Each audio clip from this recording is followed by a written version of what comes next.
Hello and welcome to the Ruth McFit podcast. I am very happy to be here today chatting to you. Now, the reason that I'm going to be talking to you about goals today in this podcast is because I've been making some big changes to the no crap cake method behind the scenes. And one of the things that we're going to be doing is focusing on our goal setting on that day one. And it made me realize that actually the approach that we're taking to setting goals traditionally might not be serving us in the best way. And I think you know that when you start something new, you've likely decided that this is the time you're going to lose that weight or get fitter or finally feel more like yourself again. And you start super strong, which is fantastic. You're all in, you're motivated. Maybe you've even got a target in mind, a certain number on the scales, or a goal of losing a couple of pounds a week. But then life happens. Work's busy, you're tired, plans change, and suddenly it feels like all that effort starts to slip. And it's really frustrating because you do really want that result. But staying consistent feels harder than it should be. And it's not helped by people going, if you really wanted it, you just do the work. It's not like that at all. You do want it, but it's just that life is getting in the way. And if this sounds familiar, then you are definitely not alone. This is something I see again and again. I've also been there too, where I've questioned whether it is actually something I really want if I can't do the work that's needed to get there. But really, we've been taught to set goals that sound good, but don't always set us up for success. They focus on the outcome, the weight, the size, the finish line, instead of the steps that are going to get us there. So in this episode, I want to show you a different way to think about your goals, one that we're going to be doing inside the No Crap Cake method, and one that still lets you have those big direction-based goals, because it's absolutely fine to want them, to want to lose weight, to want to get stronger, fitter, healthier, and so on. But it also helps you focus on the progress that is actually going to last and the one that's going to keep you going. So we're going to look at how you set goals that keep you consistent, motivated, and proud of the effort you're putting in, even before you've reached the finish line. Because when you start measuring success by what you're doing, rather than what you've achieved, everything starts to feel easier and change starts to feel possible. So firstly, I want to talk about why these traditional goals don't really work in real life, especially if you are 40 plus. When I speak to women about what's tripped them up in the past, it's rarely a lack of effort or motivation. In fact, arguably, they're often trying too hard at the beginning. And then it's just that life gets in the way. Something always comes up. Work gets busy, a child gets ill, parents are needing help, or you're just really bloody tired and you feel like you're being pulled in every direction. And this is so normal. But what often happens is that our goals don't leave any room for this normal life happening. They're set for when everything is going perfectly, when we've got time, when we've got energy, and we've got that clear focus. And that's rarely how things are going to actually go for very long. So the minute life gets chaotic, we feel like we failed. And when we feel like we failed, we either give up completely or push harder to make up for it. And neither of those help. Something you'll hear me saying again and again is that there is no failure, only feedback. When things don't go to plan, it's not a sign that you've messed up. It's information, and you can take something from that. It's showing you what is getting in the way and what might need to be looked at differently next time. I cannot tell you how many times a client has said to me, it all went to shit, but oh well, I'll just start again tomorrow. And I do love that they want to move on and they're not going to let it get them down for very long at all. But one thing I will always say is, before you move on, just pause for a second and ask yourself what actually happened. Not in a judgmental way where you're going to feel guilty and beat yourself up, but with that curiosity. Was the goal too big? Was it unrealistic? Did something unexpected throw you off? Did you need a bit more flexibility? Because that reflection is actually where the learning happens. And then it helps us the next time to have a plan that is going to be realistic in that situation. And if we can maintain even a little progress during the busiest and craziest times, and those are going to happen, then the goal is working. And if we can't, it's not that you've failed, it's just that the goal wasn't flexible enough. And that's the piece that I think most people miss. So the question isn't, why can't I stick to it? The real question is, what can I change so it's easier to keep going, even when life is messy, manic, busy? That's what progress-based goals do. They give you that wiggle room. They meet you where you are so that you can keep moving forward rather than stopping and starting again from scratch. So what does this actually look like when it works? So I want to give you a quick example from home. And it's not about me, although I am going to bring an example from myself. But my husband, bless him, is always a little bit start and stop with the gym. He has great intentions, but like most people, consistency has been tricky. And he decided he wanted to gain some muscle and feel stronger again. And in the past, that would have been the goal. All of it. Gain muscle, get jacked. That is it. But this time he approached it very differently. And I'm very proud of him for doing this. He realized that he was out dropping our son at the bus stop very early every morning. And if he went straight to the gym afterwards, he could easily fit it into the routine. So he set a goal of going to the gym 4 times a week, which might sound like a lot, but for him, he knew that if we kept the sessions reasonably short, reasonably achievable, not too much thinking when you're there, going more often would actually help him with his consistency. So he decided to go on a Monday, Tuesday, Thursday, and Friday. And actually, he's doing the same session Monday and Tuesday and Thursday and Friday to keep that simplicity there for him. It was nothing complicated at all. And when he managed that first week, he was actually genuinely proud of himself. And then he did the same thing the next week. So 2 weeks running, 8 gym sessions, and he was feeling great. And then he did it for 3 weeks. And I remember him saying to me, I've done it for 3 weeks now. And then it became 4 and 5. And now he's heading into week 6. And actually starting to see some physical changes too. But what's really shifted is his mindset. He's proving to himself that he can do it. That sense of pride and momentum, that is what is keeping him going now. And it isn't just, this is dopamine doing its job, and that's the brain's reward chemical. Every time you follow through on something you said you'd do, your brain gives you a little hit of motivation to keep you going. And that is how habits are built. It's not that massive effort, but through small, consistent wins that feel good and we want to repeat them. And then I was on my brunch run yesterday. So I was running into my local town and I was thinking about this and I was reminded of how there was a time where I hadn't been running for a while. And then when I went to start again, I think like a lot of people can do, I was going in expecting myself to be able to perform how I used to.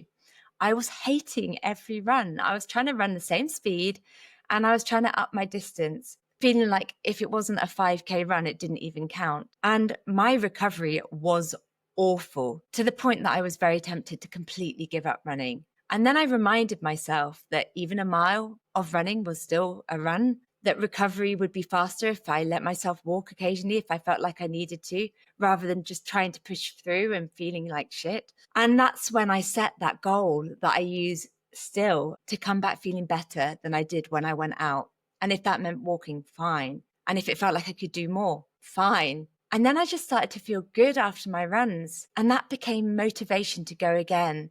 And it helped my consistency. It had a real ripple effect. And this is what psychologists call self-efficacy. It's that belief that your actions are actually making a difference. Each time you follow through, you strengthen that belief. And the more it grows, the easier it is to keep going. And this is what progress-based goals are all about. It's not just that end result. It's about the little wins that build belief. Each time you follow through on what you said you do, you strengthen that belief in yourself. You start thinking, if I can do this, what else can I do? And this is where progress starts to feel exciting again, not just like a constant grind, which I think we can all say we've experienced. Instead, it becomes something we actually are looking forward to doing. And you know what I love so much about this approach? It isn't just that it works, because it does. It's that it feels better while you're doing it. And that is always going to make it so much easier to keep going. Because progress-based goals tap into how we're actually wired. I've been reading a lot about this recently. I do love to listen to audiobooks when I'm running. And one book that has really hit home that I read recently was Tiny Habits by BJ Frog. I highly recommend you give this one a listen or a read. And in this, he explains that it's not discipline that makes habits stick. It's actually emotion. That feeling when you finish something and you think, yes, I did it. I did that. That moment of pride or satisfaction is what tells your brain, do that again. And when I think about that in real life, whether it's me finishing a run or one of my clients has ticked off a workout, it's that same feeling. You feel a little lighter, a little more capable. It's not about forcing yourself through with sheer willpower. It's not that we need more willpower.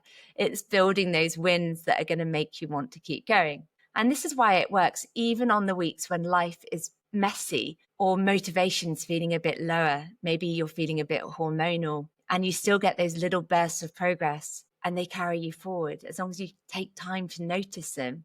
I even get this when I finally clear out a cupboard, or I put something on Vinted to sell that I've been meaning to do for ages, or I tidy my workspace, which is note to self, it's quite messy here at the moment. That does need to happen today. And you get that little moment of pride for doing what you'd said you do. And then recently, inside the No Crap Cake Method, we've been reading a book called The Gap in the Gain, which is a book I'd read before a while ago. And the reason I wanted to read this with the community is because it shaped how I think about goals. The authors of The Gap in the Gain are Dr. Benjamin Hardy and Dan Sullivan. And the basic idea is that most of us measure success by how far we've got left to go. And this is what we call the gap. And when we do that, we always feel behind. So if we set a goal of a certain amount of weight to lose, until we've got there, we don't feel like we've succeeded. But when we measure backwards and look at how far we've come, then we're in the gain. We instantly feel more confident and motivated. And that's exactly what progress-based goals are going to help you do. They pull you into the gain. You start noticing the things that are actually working instead of the things that you think you haven't done yet. And I see this with the women I work with. Once they start focusing on the gain, everything starts shifting. I had a lovely message from one of our members recently, and she was telling me that she's enjoying her workouts more now that she's taken that pressure off. So she's not forcing herself to do the long sessions that she believed she needed to do to make progress. She's actually doing what she enjoys. She's kept them shorter. And because she's enjoying it, she's doing it more often. Her steps are up. She feels stronger. Her energy is better. It's had that ripple effect. And that is what happens when progress feels good and you're taking time to notice it. It creates its own momentum, and it's a much calmer way to live. You're not constantly chasing perfection, and instead you're collecting little evidence and proof. And over time, that builds belief, because when you question yourself about whether you need to go all in or not, you've got that evidence to back up to say, actually, I know this works. And then you don't need that guilt or that pressure. You just know that you're going in the right direction. So if you've ever felt like you just can't seem to stick with something for very long, or you just keep falling back into those same patterns, then know this is why. The problem isn't you. It's that your goals weren't designed for real life. We want to give our brain the reward that the small and steady progress could give us. We want to start noticing all those little wins along the way. And this is then when we're going to feel so good and change starts to happen and it lasts. So obviously you're going to be convinced that this is the way to set goals. So we need to look at how we can set these for ourselves, the kind that are going to fit your life, your energy, and where you are right now. There are 3 parts I want you to think about: direction, definition, and review. So direction is your why. It's what you're moving towards. It might be feeling fitter, having more energy, feeling more comfortable in your clothes again. It doesn't have to be deep or dramatic at this point. It's just knowing what you want to improve and why that matters to you right now. Now, you've probably heard of the 5 whys. You might have heard me speak of them before. It's that idea that if you keep asking yourself why 5 times, you'll uncover your true motivation. And this can be really useful sometimes. If you've never done it before, you could give it a go. But if you've ever tried it and thought, okay, I get the why, but it doesn't change anything, then you're not alone. I've definitely felt like that before. I think the 5 whys approach can be good, but it has its limitations, because knowing why doesn't always make it easier to take action. Sometimes we don't need to dig deeper. We just need to look wider. So once you've thought about why something matters, you can start asking what and how. What would this look like in my week? How could I make this easier to do? What one thing would move me closer to it? You could also think about what value it connects to. Maybe it's to feel calmer, stronger. Maybe it's about your future health, or having that balance where you feel like you can do all the things that are important to you. Or perhaps it's your family. You want to be able to be there to support them. When your goal lines up with your values, it starts to feel natural rather than forced. So your why is still important, but use it as a compass and not a destination. And once you know the direction, the next step is to define what that looks like. This is important. So definition is where we get specific. This is where most people start to go wrong because they keep their goals too vague. They say things like eat better or exercise more. And instead, we want small, clear actions that are going to fit your life. If your direction is to feel stronger, then do 3 strength workouts a week could be your goal. If it's to have more energy, then including protein at breakfast could be a great one, or go to bed 10 p.m. on weeknights. If consistency with movement is something you want to work on, then walking for 10 minutes after lunch most days, because again, we're looking for consistency, not perfection. The goal is to be able to look back at the end of the week and say, yep, I did that. Just like my husband was doing recently with his gym memberships. It gives you that win. It makes you feel proud. It's measurable without being too rigid. And it keeps you focused on progress rather than perfection. And then a very, very important part of the process is review. And it's the bit that most people skip. But this is where the growth happens. These goals should not be set in stone. They should evolve with you. Life isn't the same every day, and we need to be able to adapt and change as needed. You know, if we think things like hormone fluctuations, sleep, stress, different times of the year, we need to be able to adapt and adjust our goals around these things. We're not looking to completely abandon them because we're trying to ditch you all or nothing. So if something isn't working, we don't see this as failure. Remember, it's feedback. So ask yourself, what's getting in the way of this happening? What would make this easier right now? And sometimes that means scaling back without ditching the goal completely. This isn't lowering the bar. This is just being smart. You know, if 3 workouts feels far too much this week with everything that's going on, then you can make it 2. And then you can go back to making it 3 again when things feel easier. And sometimes we might be adding a little bit of a challenge. You know, the aim is just about progress that lasts. So here's how to remember it. Direction is going to give you your purpose. That's where you're headed. Definition is going to give you that clarity. What actions do I need to take in order to achieve that goal? And review is going to keep you consistent. And in the no crap cake method, one of the changes that I made is having a day 1 task of looking and setting these progress-based goals. But then we look again after a week and see how it's working.